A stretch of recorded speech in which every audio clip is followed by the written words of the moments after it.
L'exercice 4. Observez la figure puis complétez. Les deux angles TOS et un autre angle sont opposés par le sommet. Opposés par le sommet, on cherche d'abord TSO. Voilà TS. Le premier côté ST et le deuxième côté SO. Elle est opposée par le sommet avec DSC. Alors je vais écrire DSC. C'est-à-dire le sommet S et SC et SD sont les côtés. Voilà ces angles. La première et la deuxième. Les deux angles TSD et un autre sont supplémentaires. On cherche TSD. TS. Voilà TSD. Alors l'angle TSD a besoin d'un autre angle pour avoir un angle plat. C'est-à-dire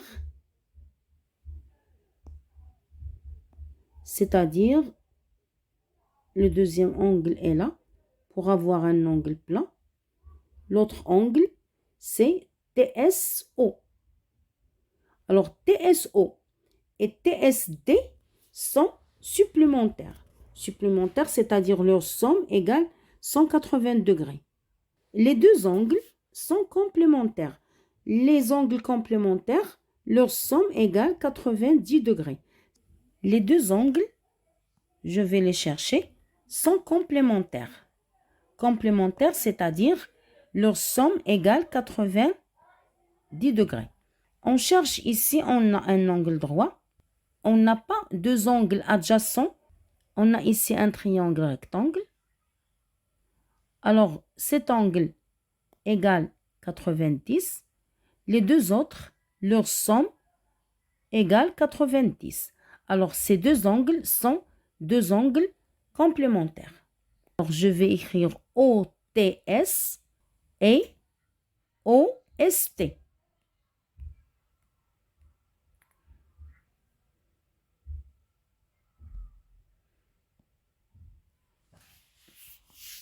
Alors, même si ces deux angles ne sont pas adjacents, elles sont complémentaires. L'exercice 5, on considère la figure ci-dessous. Calculez en justifiant votre réponse la mesure de chacun des angles suivants. CAE, on cherche CAE, CAE. Alors, puisque ce triangle AEC est un triangle rectangle et isocèle à la fois, vous voyez, j'ai le même trait, c'est-à-dire même mesure.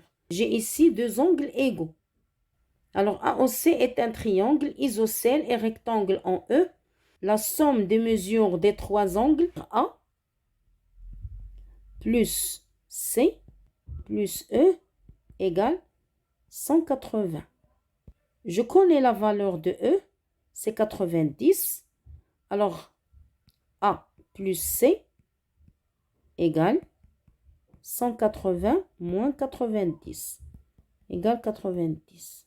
Et puisque c'est un triangle isocèle, ces deux angles sont égaux. Alors, A égale C égale 90 divisé par 2. C'est 45 degrés. Alors, l'angle CAE, AE, est égal à 45 degrés. ADB.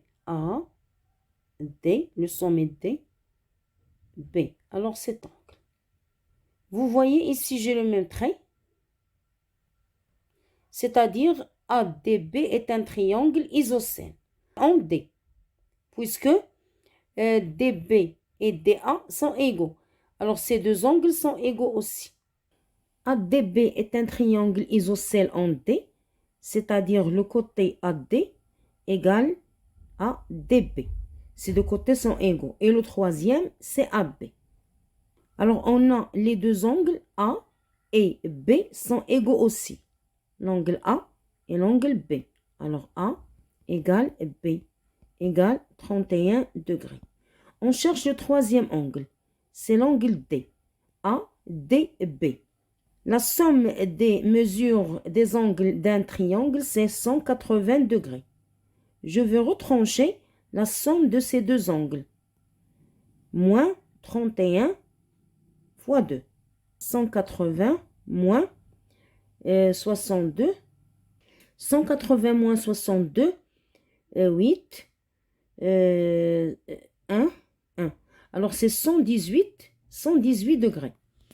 Donc, l'angle ADB égale 118 degrés. C'est un angle obtus. Maintenant, l'angle EAD. On va considérer le triangle rectangle en E, AEB. Le troisième côté, AB. Alors, dans ce triangle, on a trois angles. Le premier angle est un angle droit, c'est 90 degrés. Le deuxième angle, c'est 31. Le troisième, on le cherche. Et on retranche 31. E, AB, c'est tout ça. C'est le grand angle.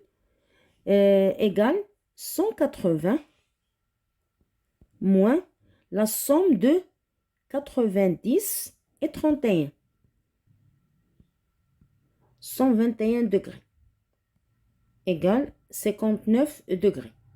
C'est l'angle EAB. On cherche maintenant l'angle EAD.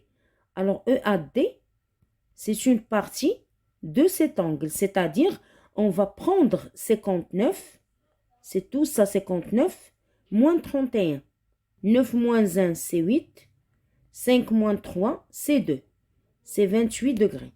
Alors EAD égale 28 degrés. Maintenant, l'angle CAD. De C vers A, c'est le sommet vers D. C'est l'angle qu'on cherche. Donc, CAD égale la somme de 45 degrés et 28 degrés. C'est-à-dire 45 plus 28. J'additionne. 8 plus 5, c'est 13. Je retiens 4 et 2, 6 et 1, 7. C'est 73 degrés. Maintenant, l'exercice 6, c'est une construction géométrique. Construire le triangle MNP isocèle en P, tel que MN égale 4 cm, NMP est un angle qui est égal à 70 degrés. On va faire un tracé à main levée, c'est-à-dire je vais tracer approximativement un triangle isocèle. Ils ont dit isocèle en P, c'est-à-dire ici le point P. Les autres points, M et N, sont là. M et N. Ces deux côtés sont égaux. J'ai MN égale 4 cm, ici 4 cm. Et l'angle NMP égale 70, c'est-à-dire le sommet dans M. 70. Alors, puisque j'ai un triangle isocèle, alors l'angle M est égal à l'angle N. Ici, j'ai aussi 70. Alors, MPN, c'est l'autre angle, le troisième. MPN est égal. La somme des angles d'un triangle est 180 degrés. Je vais soustraire ces deux angles à la fois. C'est-à-dire, je vais soustraire 140.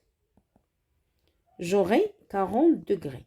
Pour vérifier est-ce que notre réponse est juste ou non, je vais additionner les trois angles. Je dois obtenir 180 degrés. Oui, c'est 180 degrés. En utilisant l'équerre, je vais tracer la perpendiculaire sur la droite PN, mais elle doit passer par le point M, comme ça. Comme ça, je dois avoir un angle droit ici. Ici. Ce point, je vais le nommer H. C'est ça, la projection orthogonale. Déterminer la nature du triangle MNH. Ce triangle est un triangle rectangle. dans ce point H. Calculez en justifiant votre réponse la mesure de l'angle HMN.